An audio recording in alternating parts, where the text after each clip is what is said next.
హైదరాబాద్ మ్యారేజ్కి పోయి రిటర్న్గా అక్కడ 12 గంటలకు బయలుదేరినాము. మేము వచ్చే లోపల ఇక్కడ 3-5 నిమిషాలు అయింది.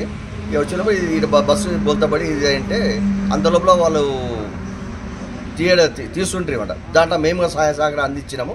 బండి మేము ముందర పెట్టేసినాము మా ఇన్నోవా. ఆడ వచ్చే లోపల మళ్ళీ ఇంకో ఏమో శబ్దం వస్తుంది ఇక్కడ, కాపాడండి అని చెప్పి. అది ఆ అగ్గికి ఆ టైర్ బస్ట్ అయిందో ఏం వస్తుందో తెలియదు, కానీ ఆ సౌండ్ వచ్చినప్పుడు ఇంకా దూరం అంత జరగని చెప్పి ఆడ ఒక 20 మంది మా ఈనో కాడ వచ్చి ఆగిండ్రి. వాళ్ళు మేము పోతాం, ఇక్కడ మేము ఉండలేము అని చెప్పి వాళ్ళు వణుకుతుండ్రి. మొత్తం 3 బస్సులు ఆపితే ఒక్క బస్సు ఆగింది. అది కరెంట్ డిపో బస్సు. మేము తీసుకుపోతాము, 100 రూపాయలు ఛార్జీలు ఇవ్వాలి మాకంటే. సరే మేము ఇస్తామంటే వాళ్ళకి అడుగుతున్నాయి. పోతారంటే పోతామంటే. మీ ఇస్తారు పైసలు ఉంటే లేదు, మాతో డబ్బులు ఏమి లేవు సార్, మేము పోతాం, మేము కాళ్ళు మొక్కి ఎదురు చేసేదంటే తీసుకొని మా సహాయం అని చెప్పి 20 మంది సహాయ సహకారం చేసి వాళ్ళకి బస్సు ఎక్కించి పంపిస్తాం. వాళ్ళు చిత్తూరు పోవాలంట వాళ్ళు అందరూ 20 మంది పోలీసు.